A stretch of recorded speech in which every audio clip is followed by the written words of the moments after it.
লাল সবুজের দলে হামজা চৌধুরী যোগ দিতেই দক্ষিণ এশিয়ার সবচেয়ে দামি ফুটবল দলে পরিণত হয়েছে বাংলাদেশ। র্যাঙ্কিংয়ে ভারতের চেয়ে বেশ পিছিয়ে থাকলেও হামজার প্রভাব বাংলাদেশ শিবিরে স্পষ্ট ছিল।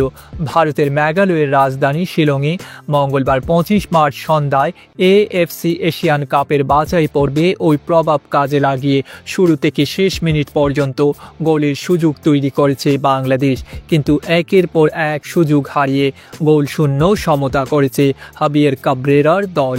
ভারতের বিপক্ষে ম্যাচের 30 সেকেন্ডের মধ্যে গোলের সুযোগ তৈরি করে বাংলাদেশ। হামজা লম্বা করে পাস দিলে ভারতের ডিফেন্ডার তা ব্লক করতে ব্যর্থ হন। বল চলে যায় ভারতের গোলরক্ষকের কাছে, কিন্তু তার দেওয়া ভুল পাস ফাঁকায় পেয়ে যান শাহরিয়ার ইমন। তিনি ফাঁকা গোলের লক্ষ্যে শট নিলেও তা জালের বাইরে যায়। প্রথমার্ধে কর্তৃত্ব ধরে রেখে বাংলাদেশ গোল হওয়ার মতো 4টি সুযোগ তৈরি করেছিল, যার মধ্যে 3টি আক্রমণ থেকে গোল হয়ে যেতে পারত। প্রথমার্ধে ইমনের মিসের পর একই ভুল করেন ফরওয়ার্ড রাকিব। হামজার করা কর্নার ভারতের গোলরক্ষক পেয়ে যান। তিনি শট নিলেও তা লাফিয়ে ব্লক করে বাংলাদেশ। ফাঁকায় বল পেয়ে যান রাকিব, কিন্তু দুর্বল শটের কারণে তা গোল হওয়ার মতো ছিল না। এছাড়া মোরসালিনের ক্রসে হেড থেকে গোল করার দারুণ এক সুযোগ পায় বাংলাদেশ, সেটাও কাজে লাগাতে পারেনি ক্যাবরেরার দল।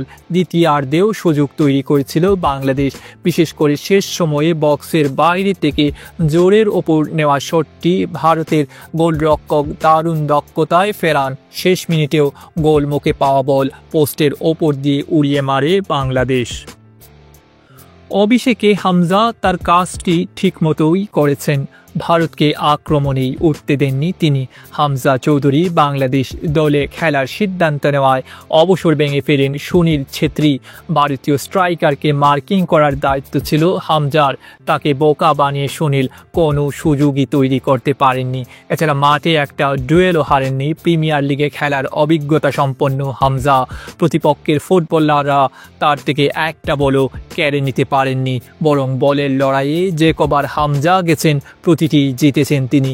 দারুণ কিছু ট্যাকল করলেও তা ছিল নিখুঁত।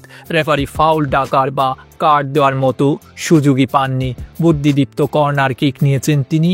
তবে হামজার অভিষেকের দিন মাঠে নামা হয়নি বাংলাদেশের নিয়মিত অধিনায়ক জামাল ভুঁইয়ার। জানা গেছে সামান্য হ্যামস্ট্রিং ইনজুরি আছে তার। ম্যাচ শেষে মিক্সড জোনে সাংবাদিকরা ঘিরে ধরেন বাংলাদেশের হয়ে অভিষিক্ত হামজা চৌধুরীকে।